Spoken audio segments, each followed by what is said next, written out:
Hey everybody, this is PJ Reilly from Lancaster Archery down here on our Academy range today. We wanted to tell you about the brand new Hoyt Stratus bow. Great new target bow out from Hoyt. There are several versions of it. I'm holding the Stratus 40 HBT. We've got new cams, new riser geometry. This thing is new from top to bottom. And I say it every year about these new bows, but I feel very confident. I had a couple days to play with this. This is hands down the nicest Hoyt target bow that I have ever shot. I was able to do some things with this that I have not been able to do. I'll tell you all about that and about the new bow features here in a second, but first, let's check out the specs of the Stratus 40 HBT. The Hoyt Stratus 40 HBT measures 40 5/8 inches axle to axle. It's got a brace height of 7 3/8 inches, an IBO speed rating of 318 feet per second. The bow is going to have a mass weight of 5.1 pounds. Your let-off is going to be adjustable from 65 to 70 to 75%. There are two cam options that are going to cover a total draw length adjustment range from 25.5 to 32 inches. There will be a long draw option available for 32.5 to 33 inches, and it's going to be available in peak draw weights of 40, 50, 55, 60, 65, and 70 pounds. All right, Stratus HBT. That HBT, let's start out here. That's their cam, the HBT Cam. Brand new cam from Hoyt, and the first thing you're going to notice is that it is a 3-track binary cam. No split yokes on this baby. So it is all new. There, for folks who like the SVX cam, there is still a Stratus SVX version. We have the HBT, so that's what we're going to talk about because this is all new. So this new cam here, lots of cool new features on it. First off, there are going to be two cam options. They're the different sizes, size 1 and size 2, to cover that full draw length range. Right here I have the size 2 cam. There are going to be two different modules that work with this cam for draw length adjustment. And your draw length is going to be adjustable in 1/4 inch increments. So why is that important? We've talked about this before. When the engineers design these bows, they're meant to perform with the cables at the lengths that they come from the factory at. When you start twisting cables to change that draw length, by 1/8 or 1/4 of an inch, you're changing the properties of the bows. The engineers don't like that. So what Hoyt did is they made this adjustable in 1/4 inch increments, and then you're going to get a series of grips with the bow. And they're going to be available in 3 different degrees: 0 degree, 4 degree, 8 degree. But you're going to get 2 at each degree to allow you to adjust the draw length in 1/8 inch increments. So the 4 degree grip, for instance, you'll get a 4 degree and then you'll get a 4 degree 1/8 inch. If you use that 1/8 inch version, you're changing the draw length by 1/8 of an inch. So up here on the module, when you rotate that module to change the draw length, this module that I have on this cam is DEF. So there'll be capital D, capital E, capital F. Those will be your 1/2 inch increments. And then there'll be small DEF, and those are your 1/4 inch increments. You just dial it up, get that letter to appear in the hole, and then you know exactly what draw length you're at. So what else do we got here? We have on the mod foot, is what Hoyt is calling it, right here. You can see that it says 75 and 65. There's actually 3 positions in there: 75, 70, and 65. That is your let-off adjustment. You just change the position to get the let-off you want. But what's more is this mod foot, you can, right now I have it in what Hoyt calls the hard setting. So this foot comes around, contacts the cable, and it gives you a hard back wall. If I take this mod foot off the top cam, put it on the bottom cam, take the one from the bottom and put it on the top, it changes the position of this foot to where it hits the cable.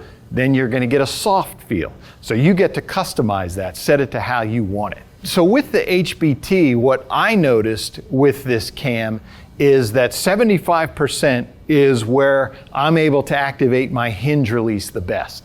But with a lot of bows, that 75% is too aggressive. To me, it feels like there isn't a valley there. What I noticed with this one is there is a valley. When I can get that cam to roll over and then I can relax at full draw, I was able to do that with this cam because of that valley. So next, moving down, we come to these limbs. So these limbs are shorter limbs than Hoyt has been putting on their bows, and they are more vertical. So a lot of times that translates to shock felt in the grip.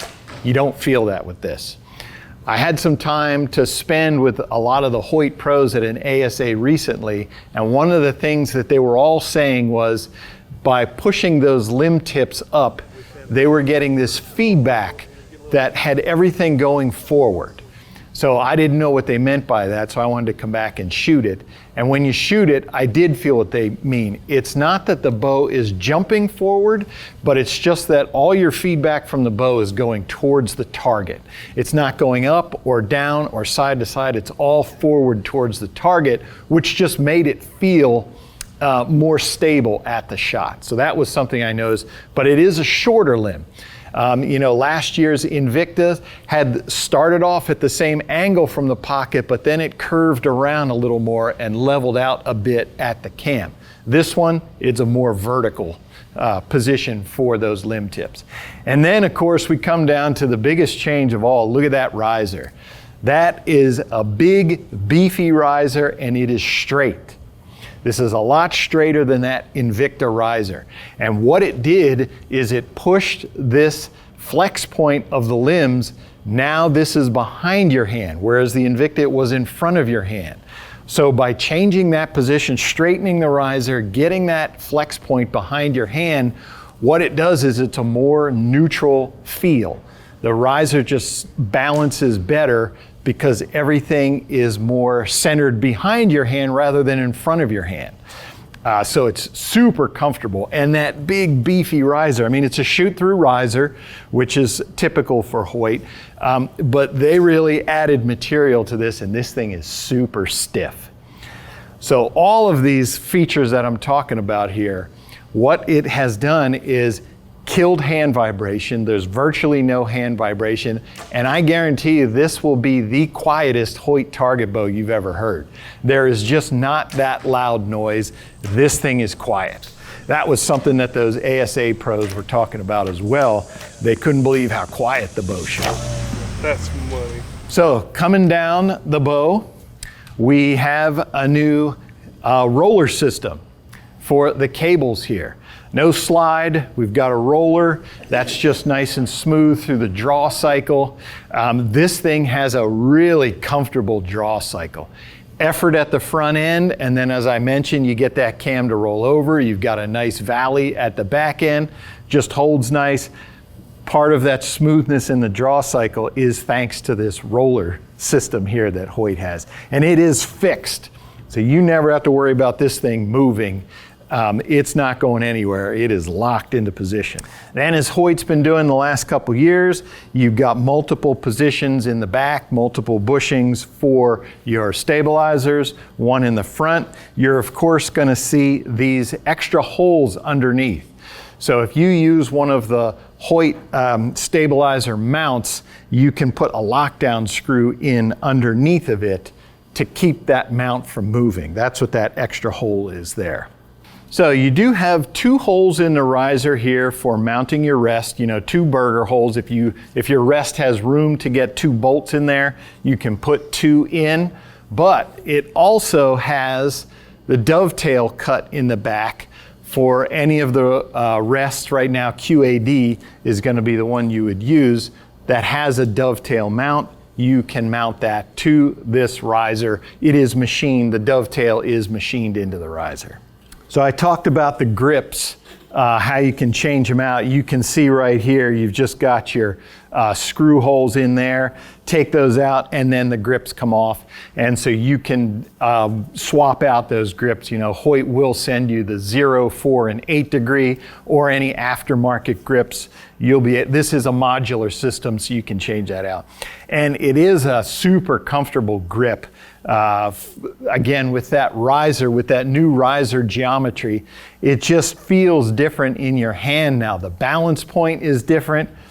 Everything feels like it's in line with your hand.